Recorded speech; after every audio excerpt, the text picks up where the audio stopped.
शिवपुर की सुबह उस दिन भी वैसे ही जगी। धूल ने आसमान को मटमैला कर रखा था।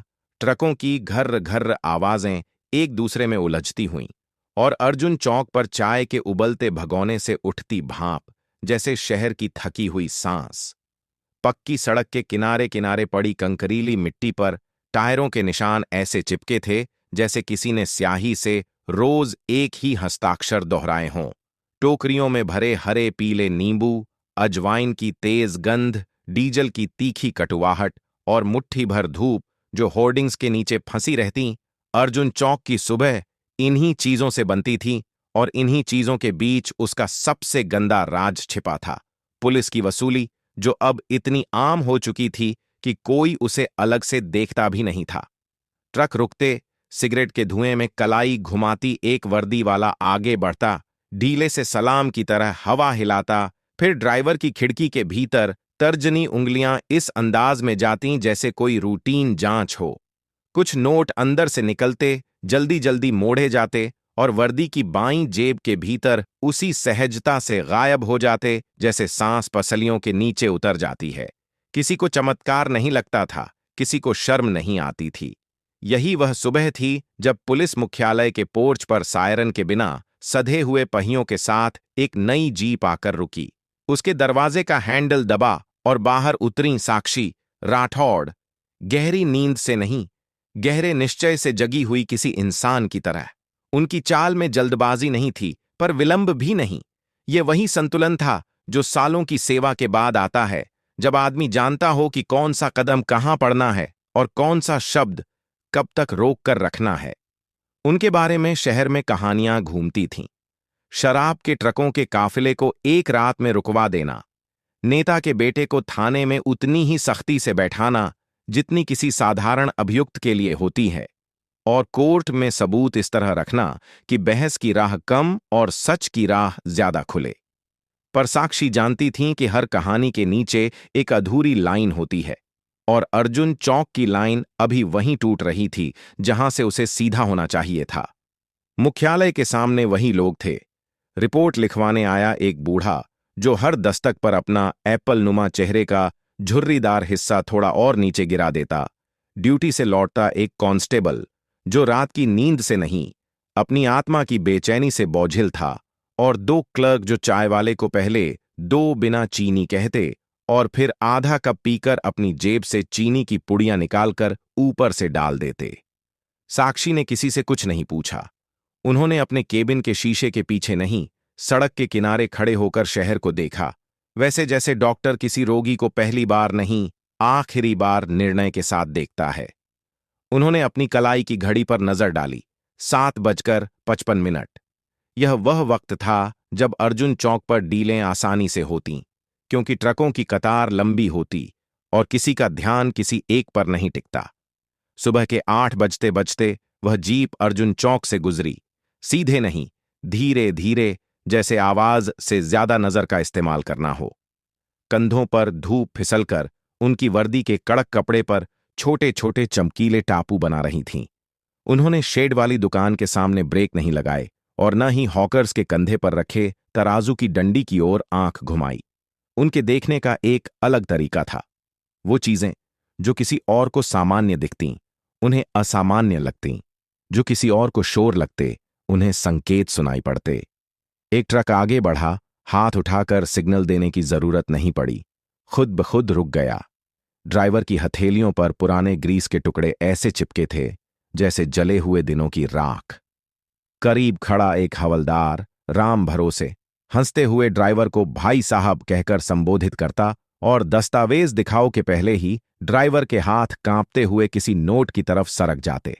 सवालों का स्वर, नोटों की खनक और चुप्पियों की मोटी परत, यह पूरा दृश्य एक अभ्यास की तरह था, मानो वे लोग किसी नेशनल टेस्ट की तैयारी कर रहे हों जिसमें ईमानदारी सवाल नहीं, मजाक है। साक्षी ड्राइविंग सीट पर ही थीं, पर उनकी आंखें बाज की तरह ऊंचाई से नहीं, कुत्ते की तरह जमीन के गंध से काम लेतीं। सामने चाय के भगोने के पास पीतल का एक पुराना सिक्का टंगी धातु की छन्नी से टकराकर जब जब टिक करता, वे नजर उठाकर उस आवाज के संग एक नया बिंदु जोड़तीं। बगल में बैठा ड्राइवर, मुख्यालय का भरोसेमंद, कई बार पलकें झपकाता, पर उनसे कुछ सुनने की उम्मीद नहीं करता। साक्षी बोलती कम थीं, पर जब बोलतीं तो वाक्य ऐसे गिरते जैसे किसी कोर्टरूम में आखिरी दलील रखी जा रही हो। इस सुबह उन्होंने कुछ नहीं कहा, सिर्फ देखा। इतने में एक छोटा टेम्पो आकर रुका। उसकी बोनेट पर चिपका भगवान का स्टिकर धूल से ढका था, पर सब अच्छा होगा कि छोटी लाइन अभी भी साफ दिखती थी। टेम्पो ड्राइवर ने जेब में हाथ डाला, नोट मोड़ा और आधा बाहर निकला छोड़ दिया, जैसे इज्जत भी पूरी नहीं दे रहा और हिकारत भी पूरी नहीं दिखा पा रहा। नोट उंगलियों के बीच से सरकते ही साक्षी के भीतर कुछ बहुत पुरानी स्मृति हिली। पिता के साथ बचपन में देखी एक छोटी सी घटना, जब एक ट्रैफिक हवलदार ने उनके स्कूटर को रोककर चालान की जगह चाय पानी कहा था। साक्षी की मां ने उस दिन कुछ नहीं कहा था, पर घर आते ही रात का खाना थोड़ा देर से बना था और बटनदार शर्ट की एक एक सिलाई पर मां की उंगलियां जैसे अनदेखे आंसू से भीग गई थीं। उस रात की छी जैसी अनुभूति अब वर्षों बाद अर्जुन चौक पर फिर उठी और गले के भीतर कहीं फंस गई। साक्षी ने होंठ भिंचे और जीप आगे बढ़ा दी। कई दिन यही हुआ। वे आतीं, बिना सायरन, बिना जुलूस, बिना एक शब्द बोले। सुबह के अलग अलग समय पर, भीड़ के अलग अलग मोटापे वाले हिस्सों में, अलग अलग कोतवालों के अलग अलग चेहरों के साथ वही एक सा खेल। उन्होंने अपने दफ्तर में किसी को नहीं बताया, न क्लर्क को, न एसीपी को। फक्त एक छोटी सी डायरी में सूखे पेन से बिंदु बनाती रहीं। 5 ट्रक, तीसरे पर 200, चौथे पर 500, पांचवें पर कुछ नहीं पर शक। उस डायरी की स्याही खत्म हो चुकी थी। वह बस दबाव दर्ज कर रही थीं, शब्द नहीं। वे जानती थीं कि जितना बोलोगे उतना कमजोर बनोगे। यह लड़ाई साक्ष्यों की है, शोर की नहीं। और यह भी जानती थीं कि जिस सिस्टम को चुनौती देनी है उसमें खिलाड़ी भी वही हैं और अंपायर भी। गलती करने की गुंजाइश सबसे ज्यादा यहीं है, क्योंकि हार जीत का स्कोर बोर्ड भी वे ही लिखते हैं।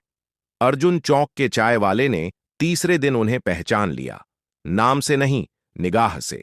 उसने दूसरी चुस्की पर कप थोड़ा ऊपर उठाकर जिस आदर से मैडम कहने को होंठ हिलाए, उसे साक्षी ने हवा में ढालते ढालते ही रोक दिया।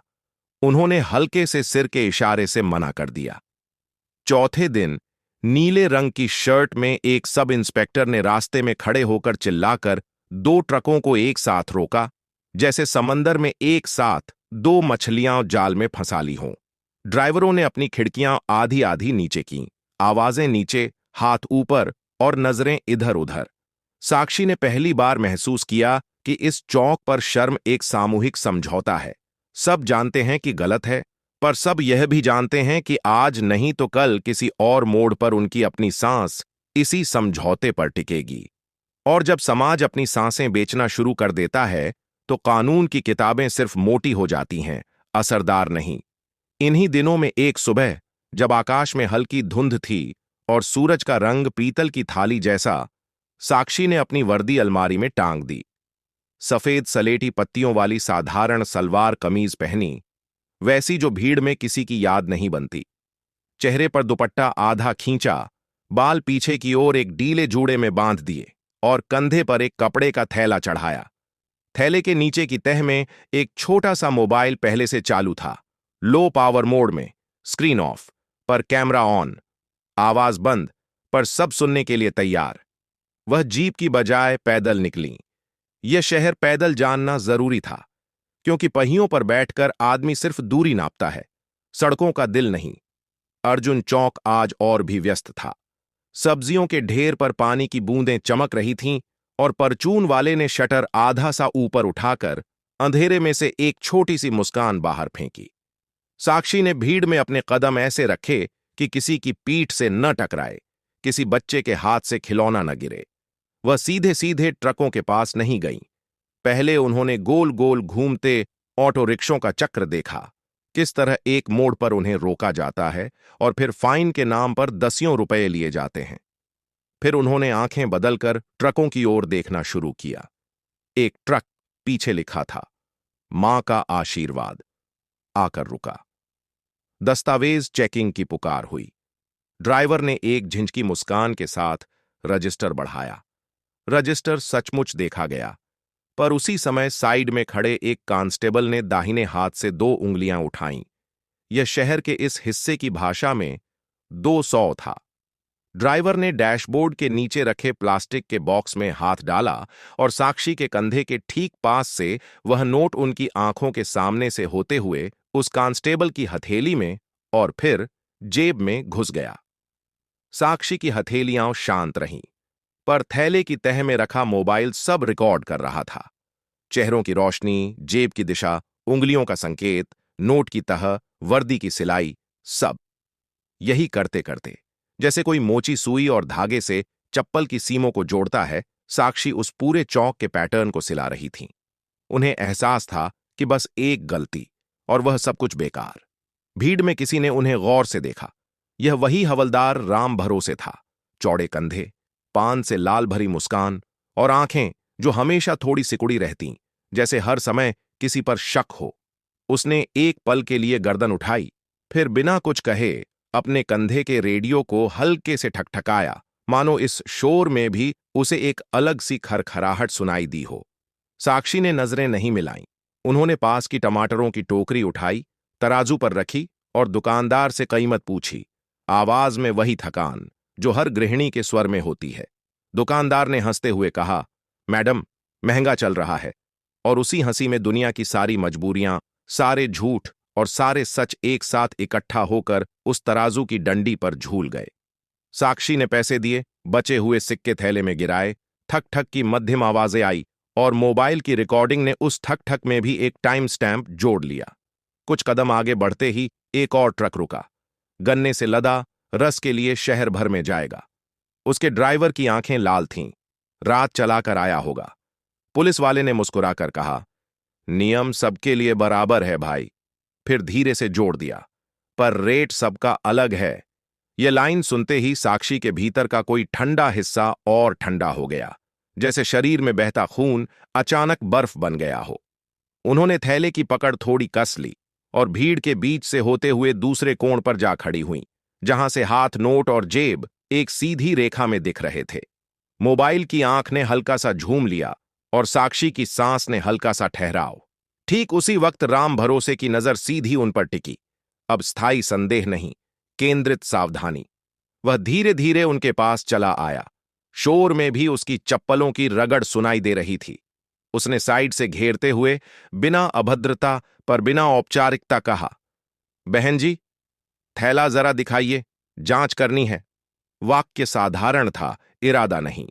साक्षी ने दुपट्टा थोड़ा और नीचे खींचा, जैसे धूप से बचना हो। सब्जी ही है, उन्होंने एक थकी हुई गृहस्थिन की तरह कहा। दिखा दीजिए ना, नियम सबके लिए बराबर है। राम भरोसे ने अभी अभी ड्राइवर से बोली हुई अपनी लाइन उन्हें लौटाई, पर इस बार शब्दों में शरारत कम, शर्त ज्यादा थी। साक्षी के भीतर एक क्षण का तर्क उठा, अभी टाल दें, दूसरा कोण ले लें और किसी और दिन लौट कर आई। पर उन्होंने तुरंत उस तर्क को खारिज कर दिया। यहीं, इसी संदेह के बीच, यही खेल जीता जाता है। उन्होंने थैला थोड़ा आगे किया, इतना कि ऊपर रखे टमाटर दिखें, नीचे की तह नहीं। पूरा खोलिए। राम भरोसे की आवाज इस बार जिद्दी हुई। पास ही खड़ा एक जवान, जिसने अभी अभी 200 लेकर जेब में डाला था, सामने आकर बोला, मैडम, चेक कर लें, अभी सब जगह चेकिंग चल रही है। साक्षी ने पहली बार सीधे आंख उठाकर उसकी आंख में देखा। न कठोरता, न नरमी, बस एक सपाट निगाह, जिसमें अपने लिए कोई अनुरोध नहीं और सामने वाले के लिए कोई हड़बड़ी नहीं। उन्होंने थैले का मुंह थोड़ा और खोला। उसी क्षण पास से किसी ने धक्का दिया, भीड़ का सामान्य धक्का, और थैले की अंदरूनी तह एक पल को ढीली पड़ी। सिक्के खनके और मोबाइल की काली देह एक छोटी सी मछली की तरह उस तह से फिसलकर बाहर आ गई। स्क्रीन काली थी, पर कैमरा चल रहा था, एक प्यूपिल जो सब देख रहा था। मोबाइल जमीन पर गिरते ही ऐसा लगा जैसे चौक पर अचानक कोई चुप्पी गिर गई हो। शोर था, पर एक परत गायब हो गई, जो परत चीजों को सामान्य दिखाती है। राम भरोसे झुकने ही वाला था कि साक्षी ने उससे पहले कदम बढ़ाकर मोबाइल उठा लिया। एक क्षण के लिए उनके दुपट्टे का सिरा खिसका और चेहरे का आधा हिस्सा धूप में आ गया। किसी ने फुसफुसाकर कहा, अरे! फिर किसी ने ऊंचे स्वर में, मैडम, और अगले ही पल वहां खड़े 2-3 वर्दी वालों की पुतलियां फैल गईं। पहचान उस तरह की थी जो सिर से पैर तक दौड़ जाती है। साक्षी ने दुपट्टा वापस खींच लिया, पर अब पहचान छुपाने का कोई अर्थ नहीं था। उन्होंने मोबाइल को थैले में वापस सरकाया और नजर सीधे राम भरोसे पर टिकाई। नियम सबके लिए बराबर हैं।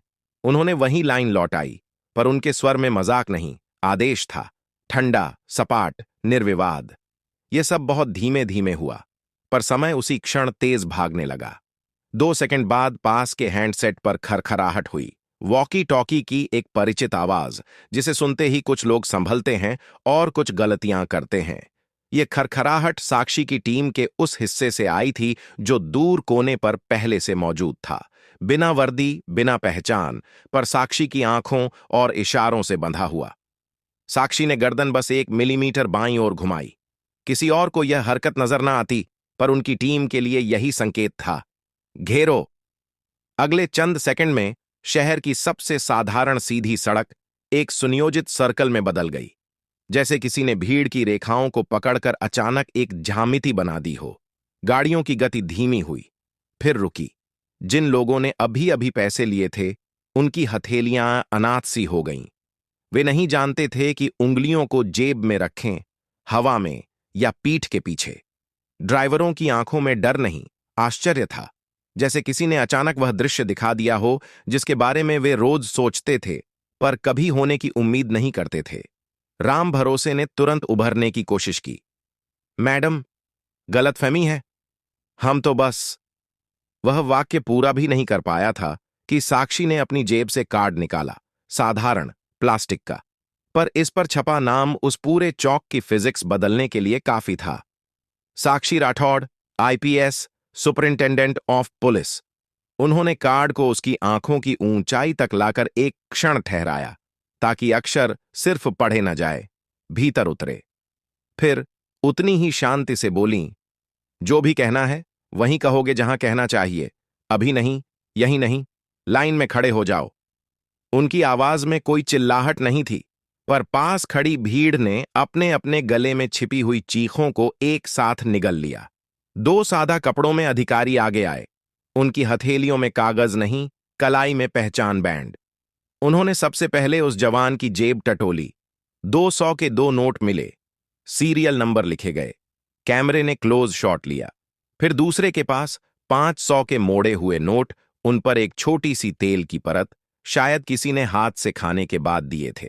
राम भरोसे की बाईं जेब से एक पुरानी चिकनी डायरी निकली। उसमें तिथियों के सामने छोटे छोटे अंक, कुछ नाम और कुछ प्रतीक। ट्रक 2, नीला टेम्पो 1, गन्ना 3। एक ऐसी लेखा पद्धति जो भाषा से ज्यादा संकेत से चलती थी। कम से कम 6 वर्दीधारी उस रिंग में खड़े थे, और अब वे सब लाइन में थे, हथेलियां बाहर, जेबें खाली, नजरें नीचे। साक्षी ने भीड़ की तरफ एक बार देखा।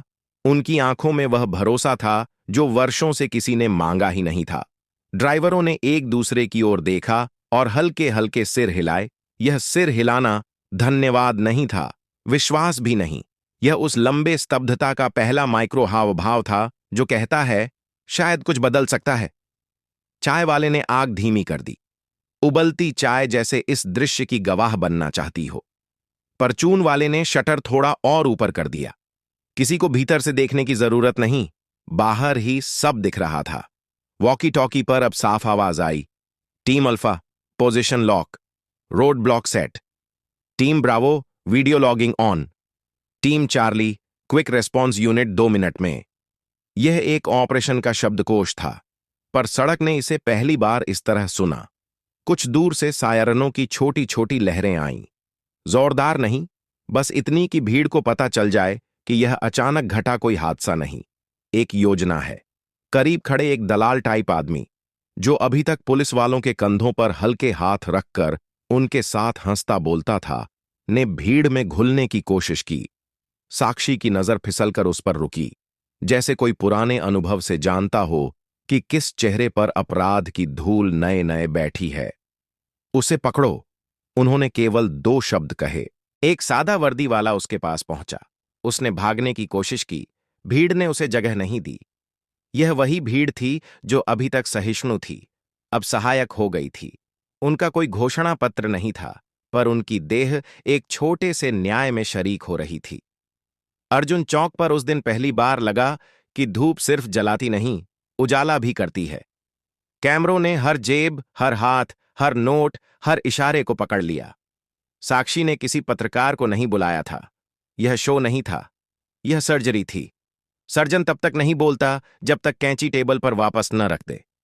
उन्होंने एक एक नाम नोट कराया, एक एक रकम, एक एक तारीख।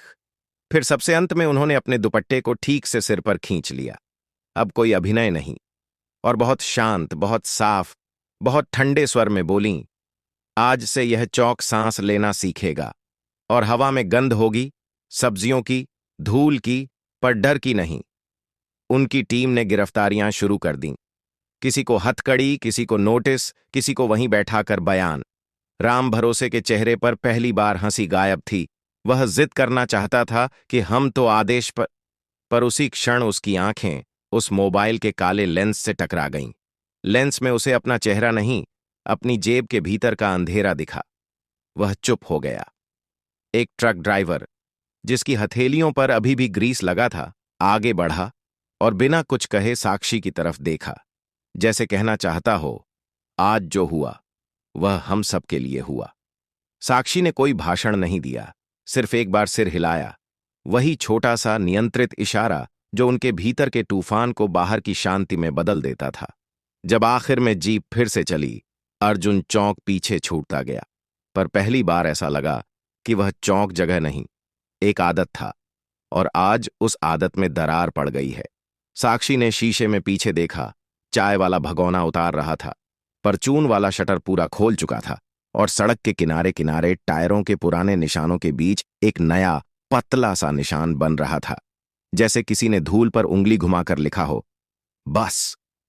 अब उनके सामने अगला काम था, देखना नहीं, बोलना भी नहीं, बल्कि उस सब को इस तरह जोड़ना कि कल अदालत में शब्दों के बीच जो खामोशियां होती हैं वे भी गवाही बन जाएं। आज का दिन देखने का था, कल का दिन सुनाने का होगा, और उसके बाद फैसला। साक्षी ने अपनी हथेली से डायरी का पन्ना पलटा, सूखी स्याही के बिंदुओं के बीच एक छोटी सी रेखा खींच दी। यह रेखा अर्जुन चौक के लिए नहीं, अपने लिए थी। डर नहीं, देरी नहीं, दया, केवल कानून के लिए। उन्होंने जीप की खिड़की थोड़ी और खोली। धूल भीतर आई, पर आज वह धूल गंदी नहीं लगी। वह किसी नए निर्माण से पहले गिरने वाला पुराना प्लास्टर थी, जो गिरना जरूरी था ताकि दीवार फिर से खड़ी हो सके। शाम होते होते शहर में खबर फैल चुकी थी। किसी ने वीडियो नहीं देखा था, पर सबको पता था कि कुछ हुआ है। अर्जुन चौक के पास रहने वाले बच्चों ने खेल में नया शब्द जोड़ लिया, रेड। वे एक दूसरे को हंसते हुए पकड़ते और कहते, तू जेब दिखा। बड़े लोग घर लौटते समय अपनी अपनी जेबें थोड़ी और टटोल कर चलते, शायद अपने भीतर के छोटे छोटे समझौतों की गर्मी महसूस करते हुए। साक्षी ने दिन का आखिरी नोट लिखा, कल से सबूत सुई की तरह जहां दर्द है वहीं लगानी है। उन्होंने कलम बंद की और कमरे में अचानक बहुत सन्नाटा हो गया। वैसा सन्नाटा जो बड़ी कार्रवाई से पहले आता है और बड़ी कार्रवाई के बाद कभी कभी लौटकर नहीं आता, क्योंकि शहर की आवाजें तब बदल चुकी होती हैं। अर्जुन चौक पर उस रात हवा अलग थी। धूल थोड़ी कम उड़ रही थी, शायद सींची गई थी किसी अनदेखे पानी से। वह पानी जो डर और आदतों के भीतर से रिश्ता है, जब किसी एक इंसान का निश्चय पत्थर बनकर सड़क पर रख दिया जाता है। सुबह तक उस पत्थर के चारों ओर से लोग निकलना सीख लेंगे, पर आज के लिए बस इतना काफी था कि कोई पत्थर रखा गया है और उस पर नाम लिखा है, कानून। साक्षी अगले कई दिनों तक चुपचाप अर्जुन चौक का मुआयना करती रहीं। हर सुबह अलग अलग समय पर निकलतीं, कभी 7 बजे, कभी 9 बजे, ताकि वसूली करने वालों को यह आभास न हो कि कोई उन्हें देख रहा है। जीप बिना सायरन के चौक से गुजरती, कभी रुकती नहीं, पर उनकी नजरें हर जेब, हर नोट, हर इशारे को पकड़ लेतीं। यह सिर्फ देखना नहीं था, यह गवाहियां इकट्ठा करने की प्रक्रिया थी। उन्होंने अपने दफ्तर में किसी को कुछ नहीं बताया, यहां तक कि अपने भरोसेमंद एसीपी तक को नहीं। उन्हें पता था कि जिस सिस्टम पर उंगली उठानी है उसमें खिलाड़ी भी वही हैं और अंपायर भी। जरा सी खबर लीक हुई तो सबूत जुटाने से पहले ही खेल खत्म हो जाएगा। हर रोज वह लौटती तो अपनी डायरी में छोटे छोटे निशान बनाती। कोई शब्द नहीं, बस बिंदु, रेखाएं और तिथियां, जैसे डॉक्टर किसी गंभीर बीमारी के फैलाव को चुपचाप ट्रैक करता है। धीरे धीरे उनके पास एक पूरा नक्शा तैयार हो रहा था। किस दिन किस ट्रक से कितने पैसे वसूले गए, कौन सा हवलदार किस वक्त ड्यूटी पर था, किस दलाल ने किस ड्राइवर से क्या कहा। पर साक्षी जानती थीं कि केवल नजर से देखना और डायरी में लिखना काफी नहीं। उन्हें ऐसी गवाही चाहिए थी जो अदालत में भी टिक सके। एक सुबह उन्होंने फैसला कर लिया। वर्दी अलमारी में टांग दी, साधारण सलवार कमीज पहनी और दुपट्टे से चेहरा आधा ढक लिया। कंधे पर कपड़े का बड़ा थैला लटकाया, जिसकी नीचे वाली तह में पहले से चालू मोबाइल छुपा था। कैमरा ऑन, आवाज बंद और मेमोरी कार्ड नया। थैले में ऊपर से टमाटर, भिंडी, हरी मिर्च, ताकि देखने वाला सोचे कि वह आम खरीदार है। उन्होंने पैदल रास्ता पकड़ा। यह चौक पैदल ही समझा जा सकता था, पहियों से नहीं। भीड़ में घुलते हुए साक्षी ने देखा कि आज ट्रकों की कतार लंबी है। हर ट्रक को रोककर वही पुरानी कहानी दोहराई जा रही थी। नियमों के नाम पर रुपये, कहीं 100, कहीं 500। मोबाइल की आंख सब कैद कर रही थी। नोटों का रंग, हवलदारों के संकेत, ड्राइवरों का डर। उसी वक्त हवलदार राम भरोसे की नजर उन पर पड़ी। उसकी आंखों में हल्की सी शंका चमकी। वह धीरे धीरे उनकी तरफ बढ़ा, जैसे किसी गंध का पीछा कर रहा हो। बहन जी, थैला जरा दिखाइए, चेकिंग चल रही है, उसने कहा। उसकी आवाज में आदेश कम, शंका ज्यादा थी। साक्षी ने सहजता से कहा, सब्जी ही है, और थैला थोड़ा आगे किया। लेकिन राम भरोसे ने जिद पकड़ ली। पूरा खोलिए। भीड़ में हल्की सी हलचल हुई। कांस्टेबल ने आगे बढ़कर उनका हाथ पकड़ लिया। साक्षी ने हल्का सा खिंचाव महसूस किया, पर चेहरा शांत रहा। धक्का मुक्की में थैला झुका और अंदर छुपा मोबाइल जमीन पर गिर पड़ा। स्क्रीन काली थी, पर कैमरा चालू। लाल बत्ती धीमे धीमे टिमटिमा रही थी। भीड़ की सांस जैसे एक पल को थम गई। दुपट्टा खिसक गया और चेहरा आधा खुल गया। किसी ने फुसफुसाकर कहा, मैडम, और अगले ही क्षण कुछ वर्दीधारी पहचान गए। राम भरोसे के चेहरे का रंग उतर गया। साक्षी ने झुककर मोबाइल उठाया, धूल झाड़ी और सीधी खड़ी हो गई। अब छुपाने का कोई मतलब नहीं था। उन्होंने शांत स्वर में कहा, नियम सबके लिए बराबर है, लाइन में लगो।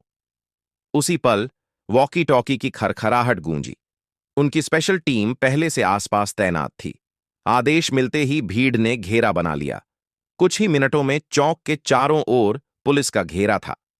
हर उस हवलदार को वहीं रोक लिया गया जो वसूली में शामिल था। राम भरोसे ने बचने की कोशिश की। मैडम, गलत फहमी है। साक्षी ने जेब से अपना आईडी कार्ड निकाला और उसकी आंखों के सामने रखा। Sakshi Rathore, IPS, superintendent of police. शब्दों में कोई ऊंचाई नहीं, पर असर ऐसा कि भीड़ खुद पीछे हट गई। ड्राइवर, दुकानदार, चाय वाले, जो सालों से इस खेल को चुपचाप देखते थे, अब बिना बोले गवाह बन चुके थे। उनके चेहरों पर राहत और हैरानी एक साथ थी। नोटों के सीरियल नंबर लिखे गए, वीडियो फुटेज जब्त हुआ, हर गिरफ्तारी की तस्वीर खींची गई। उस शाम तक खबर पूरे शहर में फैल गई। किसी ने वीडियो नहीं देखा था, लेकिन सबको पता था कि अर्जुन चौक पर आज कुछ ऐसा हुआ है जो पहले कभी नहीं हुआ। लोग कहते रहे, आज पहली बार किसी ने वर्दी वालों को उनकी ही जमीन पर पकड़ा है। साक्षी अपने दफ्तर लौटी तो डायरी का आखिरी पन्ना खोलकर बस एक लाइन लिखी, अब खेल खत्म होने तक कोई समझौता नहीं। कमरे में सन्नाटा था, पर बाहर पूरे शहर की धड़कन बदल चुकी थी। गिरफ्तारियों की खबर ने शिवपुर को जैसे हिला दिया। शाम तक हर नुक्कड़, हर चाय की दुकान पर सिर्फ यही चर्चा थी कि जिले की सबसे ताकतवर पुलिस अफसर ने अपने ही लोगों को पकड़ लिया। लोग कहते, पहली बार देखा है कि पुलिस को पुलिस ने पकड़ा है। वीडियो अभी तक मीडिया तक नहीं पहुंचा था, पर मोबाइल मैसेज और कानाफूसी की रफ्तार सायरन से भी तेज थी। इसी बीच साक्षी के दफ्तर का फोन लगातार बजता रहा। पहले तो लोकल पत्रकारों की कॉल आईं, सावधानी से सवाल पूछते हुए, मैडम, क्या यह सही है कि चौक से पूरी टीम को हिरासत में लिया गया? साक्षी का जवाब एक ही था, जांच चल रही है, आधिकारिक बयान समय पर दिया जाएगा। लेकिन देर शाम हालात बदलने लगे। करीब 9 बजे जब साक्षी अपने केबिन में दिन की रिपोर्ट लिख रही थीं, फोन की घंटी अलग ढंग से बजी, सीधी, भारी और लगभग आदेश जैसी। डिस्प्ले पर नंबर नहीं था, बस प्राइवेट लिखा था। उन्होंने रिसीवर उठाया। दूसरी ओर से एक चिकनी, मखमली आवाज आई, मैडम, मैं रमाकांत तिवारी बोल रहा हूं। शहर के लोग उसे सिर्फ विधायक नहीं, बल्कि पूरे जिले की अनकही ताकत मानते थे। बहुत हिम्मत है आप में, तिवारी ने कहा। आवाज में मिठास और तंज का अजीब मिश्रण था। लेकिन यह जो आपने किया है, इससे सिस्टम हिलेगा। जरा सोचिए, कल को आपकी सर्विस लाइन पर क्या असर पड़ेगा। अभी भी वक्त है, मामले को शांत कर दीजिए। जो लोग पकड़े गए हैं, उन्हें छोड़ दीजिए, वरना। साक्षी ने बात काट दी। वरना क्या, विधायक जी? उनका स्वर बिल्कुल सपाट था। कानून की कार्रवाई किसी की सर्विस लाइन पर निर्भर नहीं करती।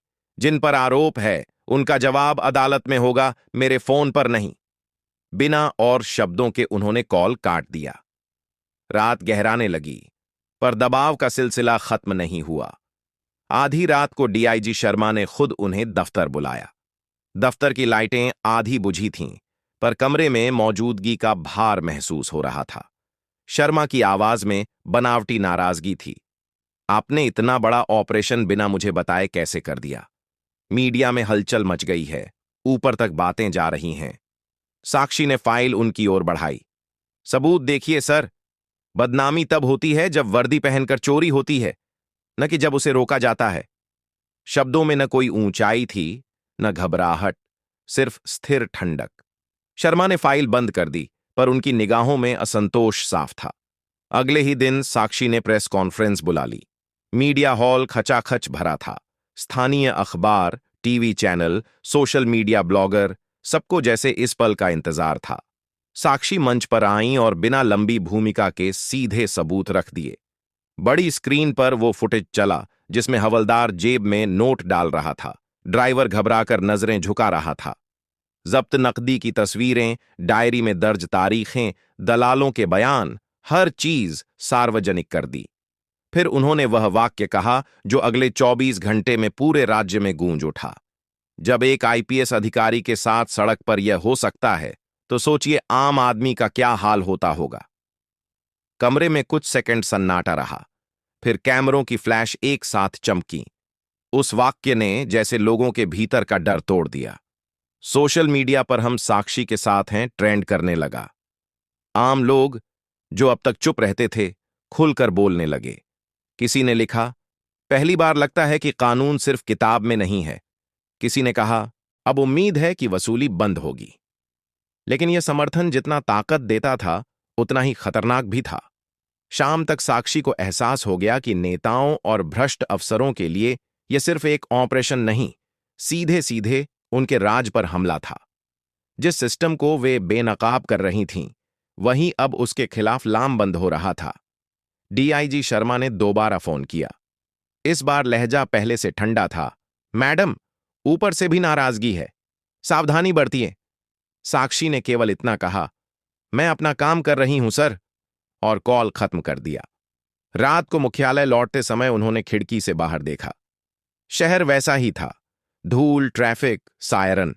लेकिन अब उन्हें पता था कि हर खिड़की के पीछे, हर अंधेरे कमरे में उनकी चर्चा हो रही है। कोई डर से, कोई गुस्से से, और कुछ लोग उम्मीद से। साक्षी के लिए यही सबसे बड़ा संकेत था कि लड़ाई अभी शुरू ही हुई है। जनता का खुला समर्थन जितना साक्षी के लिए ताकत था, उतना ही वह नेताओं और भ्रष्ट अफसरों के लिए खतरे की घंटी बन गया।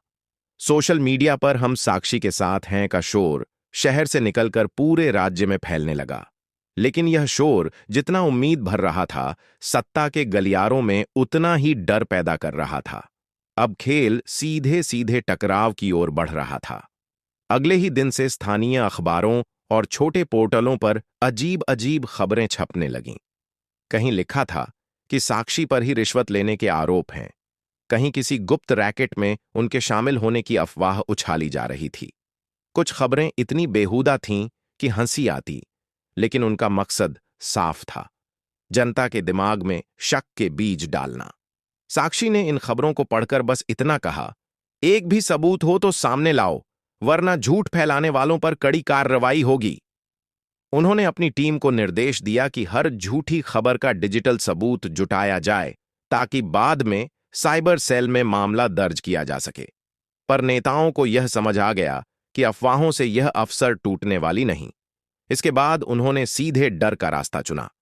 एक रात जब साक्षी अपने सरकारी आवास से लौट रही थीं, उनकी जीप का पीछा करती एक काली एसयूवी अचानक सुनसान सड़क पर सामने आ गई। तेज हेडलाइट्स ने पल भर के लिए सब कुछ सफेद कर दिया। जीप ड्राइवर ने ब्रेक मारे तो दूसरी तरफ से वही एसयूवी पीछे आकर सट गई। जीप का रास्ता बंद। दो नकाबपोश आदमी उतरे, पर साक्षी की टीम ने तुरंत हथियार तान दिए। कुछ सेकंड की तनातनी के बाद वो गाड़ी अंधेरे में गुम हो गई। साक्षी ने किसी से इस घटना की शिकायत नहीं की। उन्हें पता था कि यह सिर्फ शुरुआत है। अगली ही रात पुलिस स्टेशन के बाहर हवा में गोलियों की आवाज गूंजी। कोई घायल नहीं हुआ, लेकिन संदेश साफ था, पीछे हटो। उसी रात उनके सरकारी घर के बाहर भी 2 गोलियां चलाई गईं। गार्ड ने बताया कि 2 लोग बाइक पर आए थे और बिना कुछ कहे भाग गए। सबसे बड़ा झटका तब लगा जब उनके सबसे भरोसेमंद साथी इंस्पेक्टर अंकित अचानक गायब हो गए। वह दिन में एक महत्वपूर्ण फाइल लेकर निकले थे और शाम तक लौटे नहीं। उनका मोबाइल बंद, लोकेशन आखिरी बार शहर के बाहरी इलाके में मिला। साक्षी ने फौरन स्पेशल टीम जुटाई। यह सिर्फ अपहरण नहीं, हमारी कमर तोड़ने की कोशिश है, उन्होंने कहा। रात भर इंटेलिजेंस की मदद से लोकेशन ट्रेस होती रही। आखिरकार शहर के बाहर एक पुरानी फैक्ट्री का पता चला। साक्षी ने किसी और को ऑपरेशन का नेतृत्व नहीं दिया। मैं खुद जाऊंगी, उन्होंने साफ कहा।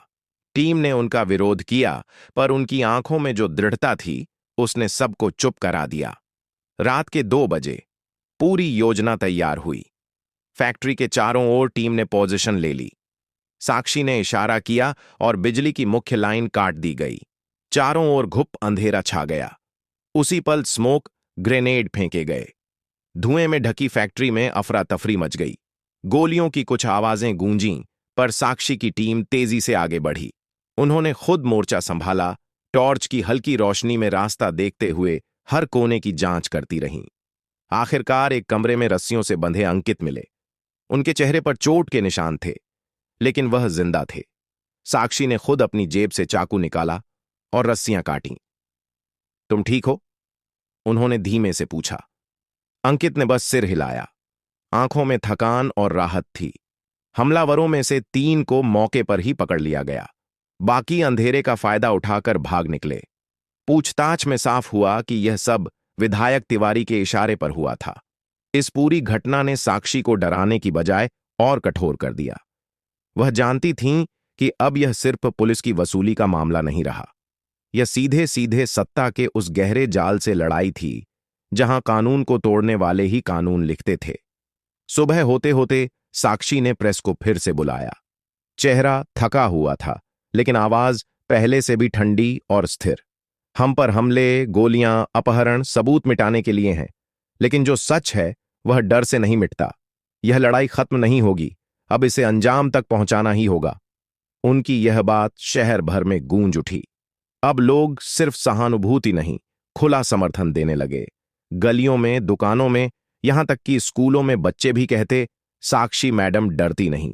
साक्षी के लिए यह भरोसा सबसे बड़ा कवच था, और उनके दुश्मनों के लिए यही सबसे बड़ा खतरा।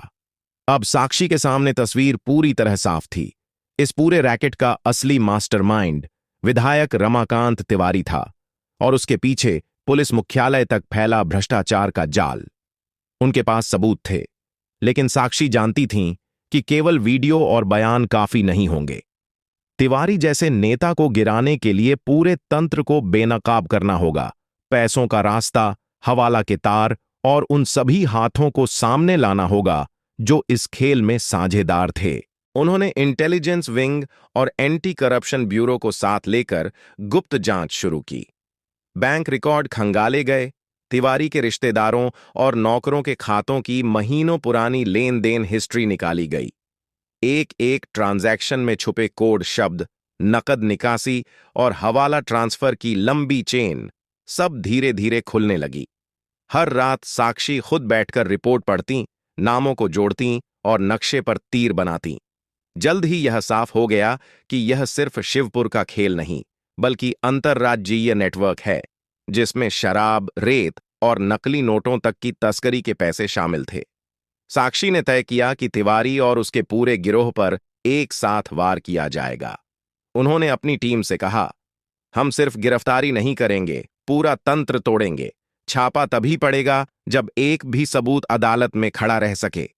योजना हफ्तों तक गुप्त रही।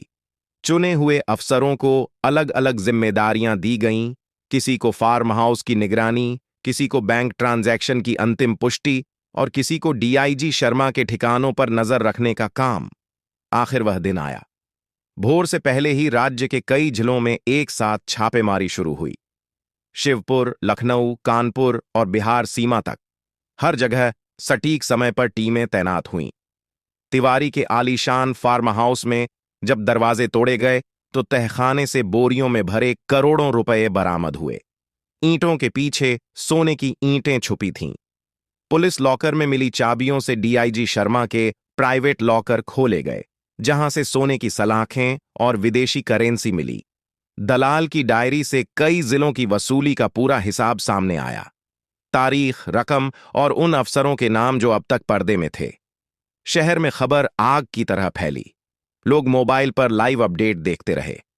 तिवारी गिरफ्तार, डीआईजी के घर छापा, सोने की ईंटें बरामद। जिन गलियों में कभी लोग डर के मारे फुसफुसाते थे, वहां अब लोग खुलेआम कह रहे थे, साक्षी मैडम ने कर दिखाया। शाम को साक्षी ने अंतिम प्रेस कॉन्फ्रेंस की। कमरे में खचाखच भीड़ थी। उन्होंने कैमरों के सामने फाइलें रखीं, तस्वीरें दिखाईं और शांत स्वर में कहा, यह खेल मैंने शुरू नहीं किया, लेकिन इसे खत्म मैं ही करूंगी। आज का ऑपरेशन यह साबित करता है कि कानून से बड़ा कोई नहीं, चाहे वर्दी में हो या कुर्सी पर। अदालत में जब सबूत पेश हुए तो बचाव पक्ष के पास कोई रास्ता नहीं बचा। बैंक स्टेटमेंट, हवाला लिंक, बरामद नकदी, वीडियो रिकॉर्डिंग, हर चीज ने तिवारी और उसके पूरे गिरोह को घेर लिया। सुनवाई तेज हुई और कुछ ही हफ्तों में तिवारी, डीआईजी शर्मा और उनके सहयोगियों को लंबी सजा सुनाई गई। शिवपुर की जनता ने पहली बार असली न्याय देखा। जिन सड़कों पर लोग सालों से खामोश रहते थे, वहां अब एक नई हवा थी, भरोसे की, डर मुक्त सांस की। अर्जुन चौक पर अब कोई ट्रक रुकता तो सिर्फ ट्रैफिक सिग्नल के लिए, वसूली के लिए नहीं। साक्षी ने आखिरी बार उसी चौक का मुआयना किया। वही धूल, वही ट्रकों की कतार, पर अब हवा अलग थी। चाय वाले ने दूर से सिर झुकाया, दुकानदारों ने हल्की मुस्कान से सलाम किया। साक्षी ने बस इतना कहा, कानून जागा है, अब आप सबको इसे जिंदा रखना है। शहर ने देखा कि जब कानून सचमुच जागता है तो सबसे गहरे अंधेरे का भी अंत होता है। और उस दिन शिवपुर ने सीखा कि डर और चुप्पी की कोई उम्र नहीं, लेकिन न्याय की पहली सांस सबसे लंबी होती है।